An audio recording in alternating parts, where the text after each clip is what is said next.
Hello and welcome to another podcast episode of Stoke Fan TV with myself, Max. But no Sam again. He's supposed to be on today, Sam was, but he did text me last night to say he was out at a birthday party. So watch him join halfway through and then we'll rinse him. We'll say, where have you been, man? Been out on the lash, hasn't he? Been out on the lash. Anyway, never mind, Sam. When you return, you return. In his stead, we have a couple of cracking guests for you today. We've got the man, the myth and legend is Hoppo. Hoppo is a staple for this channel, so Hoppo's here. And John Rawlins joining us all the way over from Orlando. Welcome both to the show. Now, before we get going, a couple of things. If you'd pause the video for us, hit the subscribe button, hit the like button, and leave a comment as well, because it really helps grow the channel and hopefully pushes it on. Now, we'll get into the show and all about how we beat the Blues yesterday. Fantastic. Another win. But I just want to bring John in. Obviously, he's over in Orlando. A couple of people mentioned it to me, John. Your surname is only Rawlins. Anything to do with Phil Rawlins? Yeah, actually, it's my dad. He was originally one of the directors of Stoke City many years ago, and then moved over here to Orlando and set up the team over here. So that's sort of my Stoke connection from when I was a kid. I got to go, with him in the director's box, and like that was sort of my first experiences of Stoke. But since then, I've just really been a fan. This was many years ago, back in the Icelandic, like Tony Pulis era.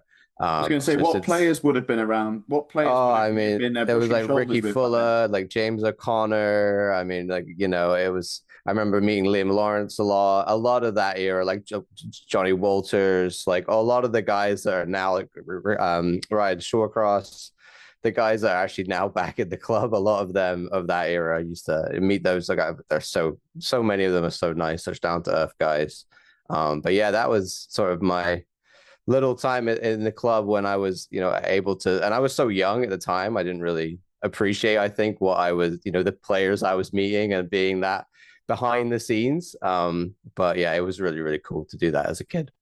Hey, and you know what? You never know. We could be, ladies and gentlemen, we could be witnessing, a son following in his father's footsteps. You never know. A few years' time, when John becomes a director at Stoke City Football Club himself. If I've got billions, I'm there. I'm telling you. Oh, brilliant! Well, thanks again, John, for coming on, and thanks for telling us that little bit of a backstory about it. Now, we'll get right into it, because Stoke have won again. We're second in the league. Obviously not quite top, because we had that slight blip, but we're back on winning ways, and another fantastic result against the Blues yesterday. I'm going to bring Hoppo in straight away. Hoppo, come on, man. What another fantastic result, wasn't it? Yeah, and performance as well wasn't just a fantastic result. The performance was excellent. It was a good, solid 90 minutes, which they fully deserved. 1-0 really isn't a true reflection of the game. You could have comfortably won by 2 or 3. That would have been probably more true reflection. And it's probably one of the games I don't really remember Victor making a save. No, I didn't think he actually made a save during the whole game. It changed in the second half. We absolutely dominated the first half, created some great opportunities. Second half, we knew they'd change it. We knew they would come out more and have a go, be more expansive, which they were. But they couldn't break us down. We were solid, created literally nothing at all, and we still had opportunities the other end. So the pleasing thing is it was a good all-round solid concrete performance, and against a good team, against a team that they've got a good squad. Birmingham, they've invested well. So the difficult games they are, and we really played well. Everyone put a shift in, and I was really pleased yesterday, because we won, but it was one of those games where it was difficult to pick a man in the match. There were some, a few standout ones, but everybody put a shift in. And the unsung heroes are Wilmot, and who don't normally get a shout. And I thought Bakes was brilliant, and everybody, Tchamadeu, Creswell, every single one of them was brilliant yesterday. It was a good, solid, professional performance. So yeah, very, very pleased, but really, really pleased. Well, we'll get into some of the individual performances in a second. But John, would you echo what Hoppo said? What were your thoughts on yesterday's game, mate? Yeah, I mean, a really good professional performance for the boys. I mean, we got that excellent header from Bosun Lawal to go up in the first half. We maybe should have scored a few more in the first half. We were really dominating, and then the second half, they came back into it. Some of their star players that they've spent a lot of money looked a little bit, more dangerous. We had to sit back and defend, but we saw out the result. It didn't really feel too squeaky bum, which I think is a good thing. And, don't underestimate Birmingham, because they are, one of these teams that's coming in to spend a lot of money. Yeah, they just got promoted, but they are a good team and they have a good side. I mean, I think the manager said that Birmingham aren't a bad outfit. I think he called them outstanding, was it, or something like that? He said they were a really good team. And you know what? We matched them, didn't we? In fact, we did more than match them.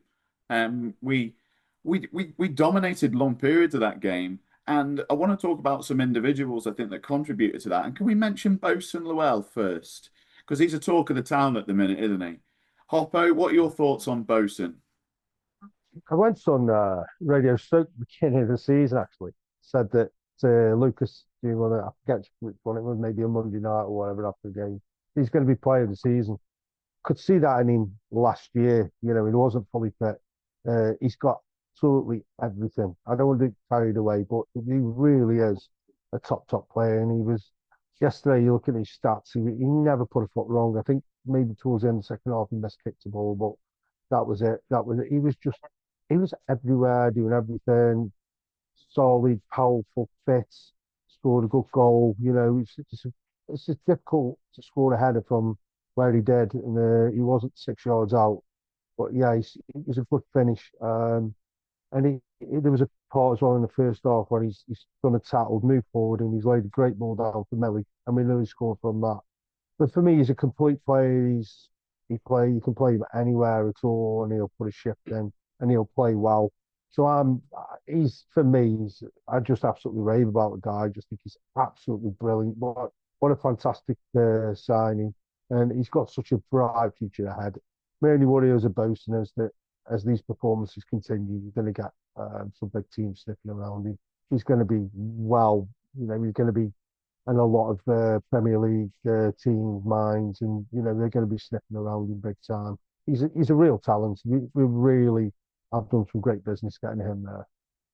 Well, when he come in, it seemed to me he came in, didn't he? And he had an injury, so we didn't see him for a while, did we? He came from Celtic, and we didn't see him for a while. Right. And when he came into the team towards the end of last season, I know he's a versatile player and he can play pretty much anywhere. I've not seen him in goal yet, but I reckon he might give Vic a run for his money, knowing his versatility. John, are you happy to see Bosun in the team? Are you happy to see him at centre back, John? Do you think that's his best position, or do you think you've got more to offer higher up the pitch? I mean, I think right now he's playing so well at centre back that you can't move him from there. But I mean, like Hoppo said, he's so talented, but he has that incredible mix where he's a complete athlete. Like he's huge, he could run, but he's also got all the skill. I mean, you look at the way he plays the ball as well. So you've got him at centre back, but you've got a ball playing centre back that can do everything. And I don't really mind if you put him in D mid. I think he's good there as well. But right now he's so good at centre back. It's hard. And Wilmot, though, I got to say, is also playing really well. Like that challenge he made against Stansfield to chase him down and get the ball. Just an example, like when Ben Wilmot is playing as he is now, he's definitely one of a top championship centre back. So if those two are having a really good partnership, I just wouldn't mess with that. I would leave it as is. And we brought in Rigo, so we have other defensive mid options as well now. I think it's interesting, isn't it? Because I've been at times critical of Wilmot, and I think I don't think I'm alone in that. I think some fans have been critical of him. But this season he really seems like he's stepped up in a way. It's almost like he's achieved a new level. I'm going to be overly hasty, but he's really moved up a gear, and I think we're starting to see that with some of his play. And you've got to feel a little bit sorry for Phillips and maybe Maxi, who's coming back from injury, because I mean it's great for Stoke City to have this problem where, well, I don't call it a problem, to have this thing where Lawal and Wilmot are are they irreplaceable at the minute? How do you justify bringing anybody else in? And who'd have said that? Who'd have said that at the start of the season? Who would? But anyway, we have got other options. We have got other players that we want to talk about. That's Bosun. Do we think that Rigo had a good debut? It was interesting to see because one of my gripes, or one of my worries for this season was the fact that the number 10 role was occupied by Bay, and I've openly said it. I don't think that that's Bay's best position, to be honest, as a number 10. And I felt like looking at the squad and looking at the team and that starting 11, that number 10 role was a position that could use more work. It needed somebody in there, I think, that was more suited to the role and really brought in the players around him. I thought that Rigo might have been in that number 10 role.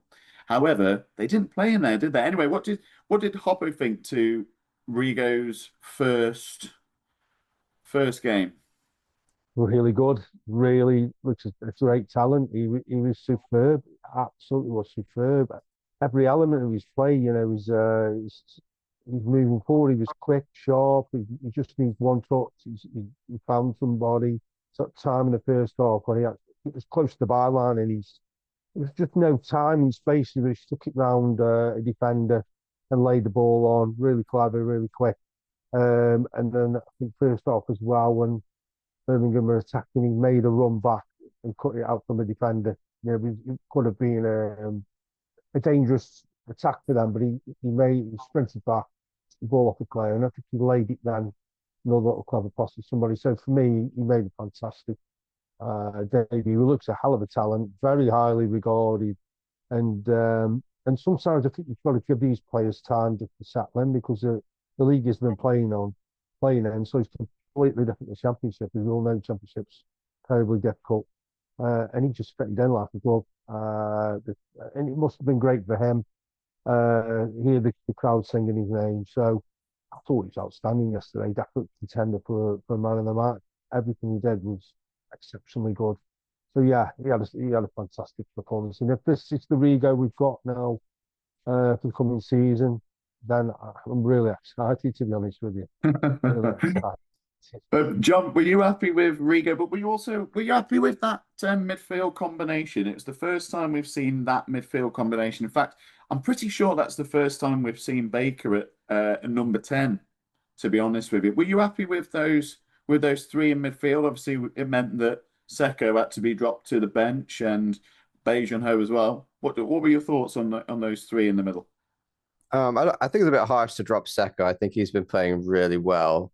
I think in this game they just wanted Ben Pearson in there just to be really like, of all the defensive midfielders, he's the one who just is your most out and out, ball winning midfielder, going to go out and break the play and just play a simple pass. So I think he wanted that to counteract, Birmingham's attacking threats in this game.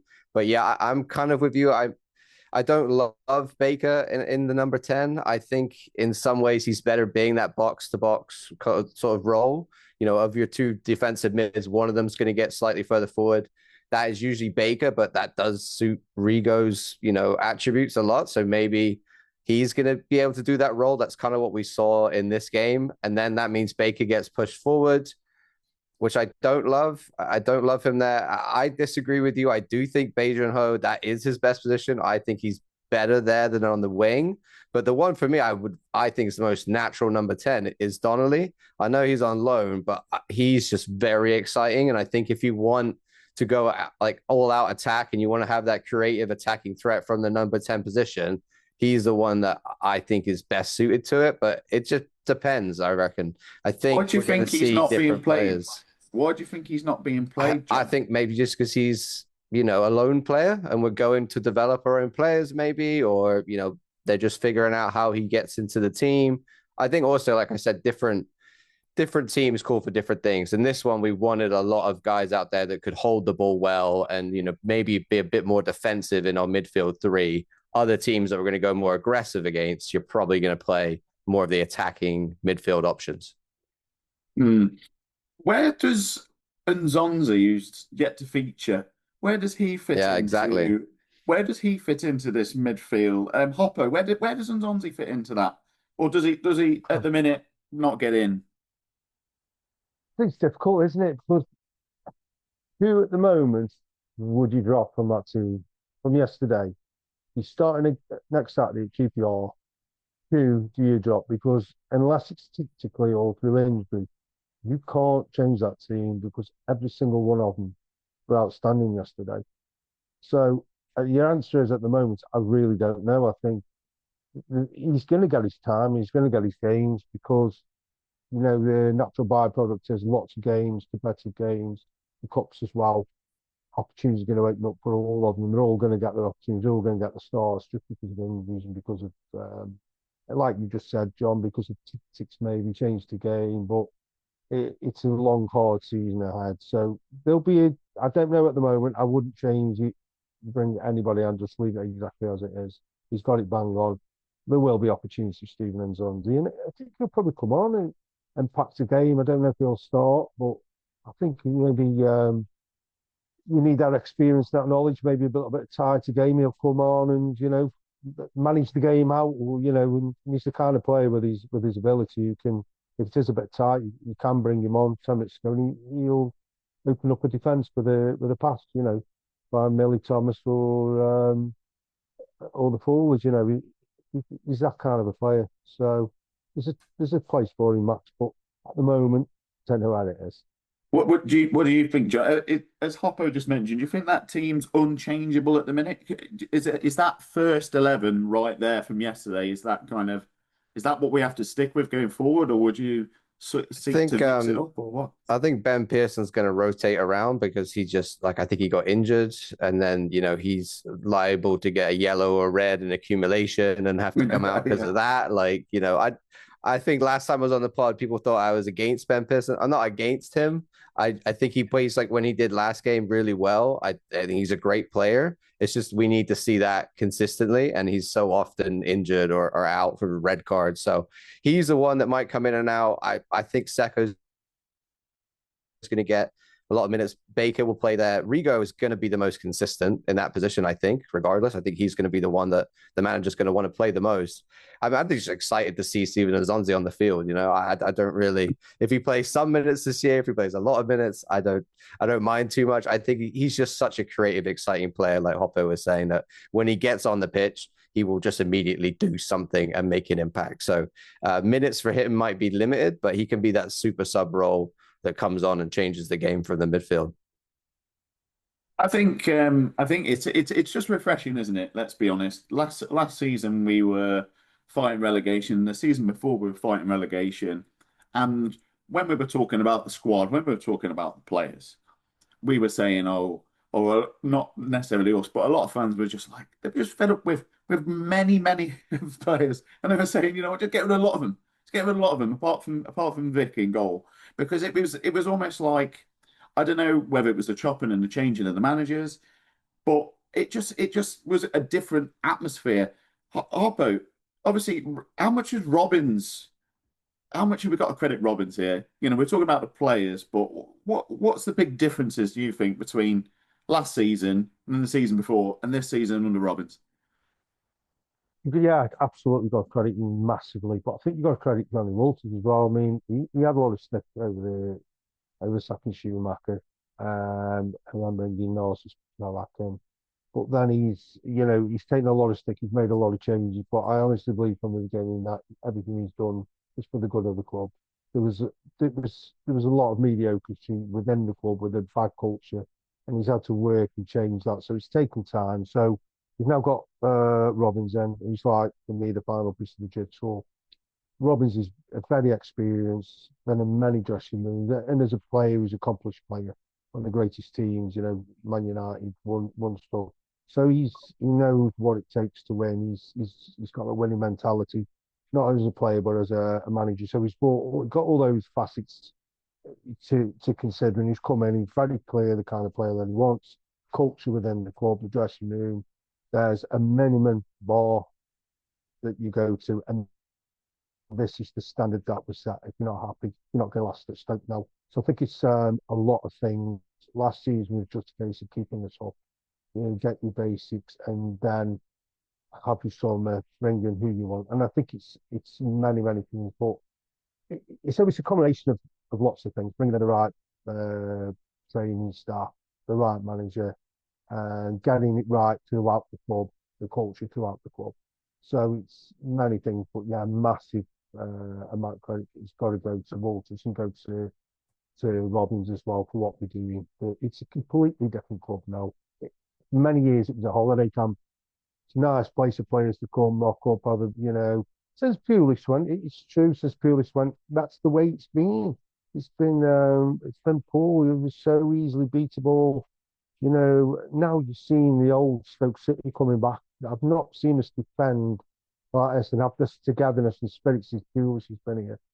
I've not seen that. It's so refreshing and it's so exciting to see. And we're in such a good place but let's keep our feet on the ground. But you can see really building something here. It's great. You're looking forward to the games again, aren't you? So that's all I can say. What do you think to that, John? What's the difference for you? Do you think Mark Robbins, is he kind of the main difference between the start of this season, the positive start Stoke have had, and the lows of last season? What do you think, mate? What's your thoughts on that? Yeah, no, I agree completely with what Hopper said. He's, I call it like a proper manager. I think he's come in and he said, right, none of this is acceptable, and this is the way we're going to do things. And he's got everybody on board. He's got all the players singing the same tune. He's got a good locker room atmosphere. He's brought the right players in. He's brought in players that suit the way that he wants to play. And yeah, credit to Johnny Walters for allowing him to do that and backing him and helping him to do that.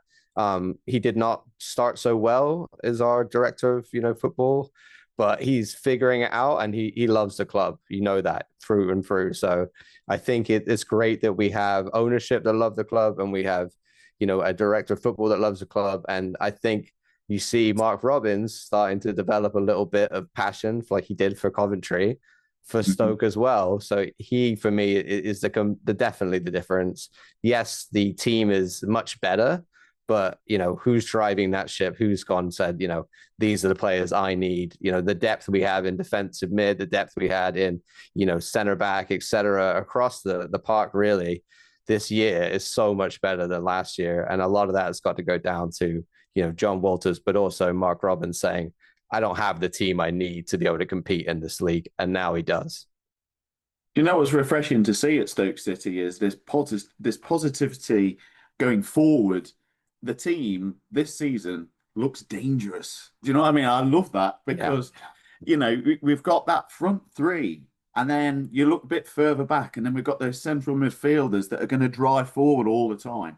And you just think this season, you just think, oh, who are we up against? Come on, who's next? Are you going to be able to contain that front three? Are you going to be able to contain Sorba on one side, Million over, Mubama going through the middle? Are you going to be able to stop Baker from shooting from 20 yards and putting it in the top corner?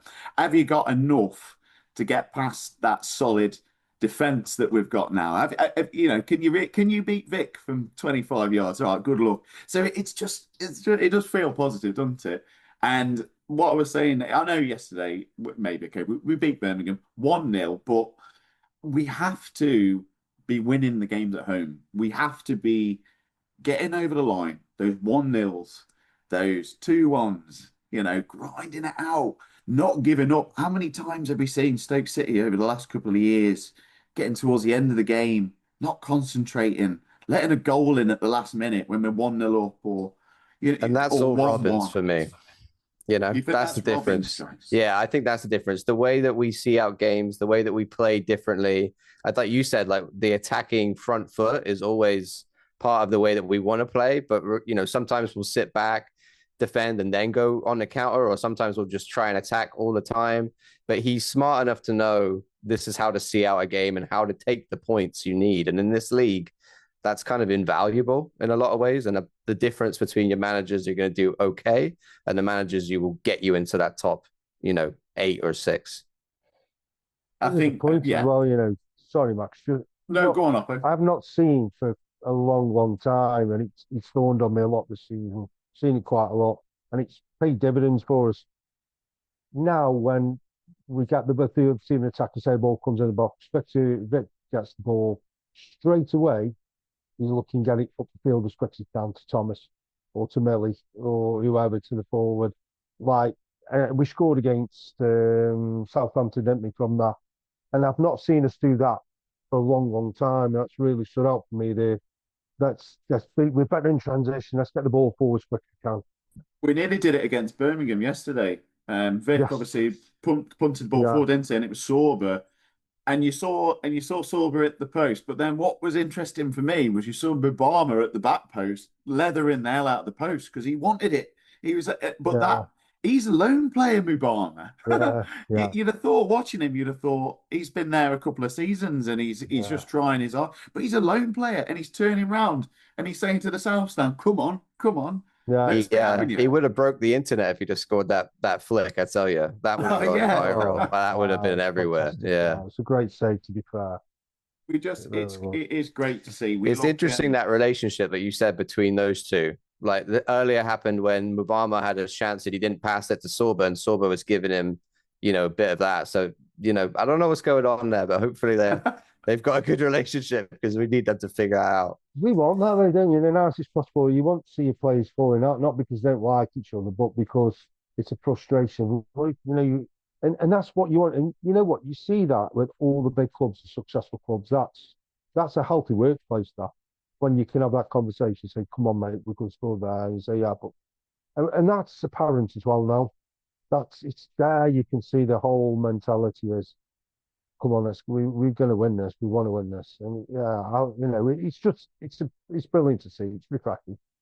When the ball hits the back of the net, it's another telling thing, isn't it? Because the ball hits the back of the net, and the whole team's pretty much over there celebrating with the goal scorer, and that's great, isn't it? Do you know what I mean? And I like to see that passion between the players. And again, why don't you pass me the ball there? I could have put that in the back of the net.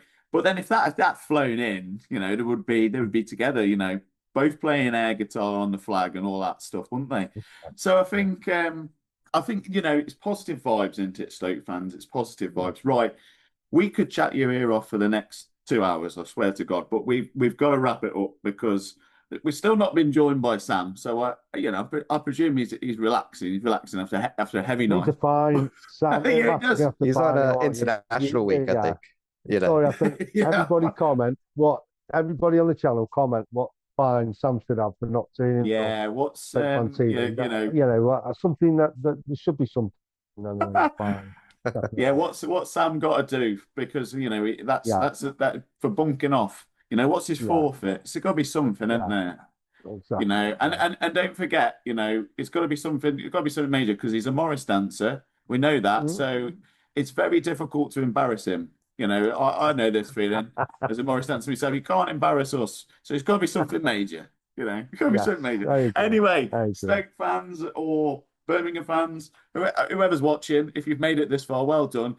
That means you must give us a subscribe and a like. You must do, because thanks very much for watching. And don't forget to comment below with your suggestions for Sam's forfeit. Right, we'll try it now. So it's goodbye from me. It's goodbye from me. Oh, both in unison, these boys. They're just there to sing. We can't get it. And really appreciate it. Thanks, our guests, coming on. And we will see you all next time for another podcast episode of Stoke Fan TV. Go on, Stoke.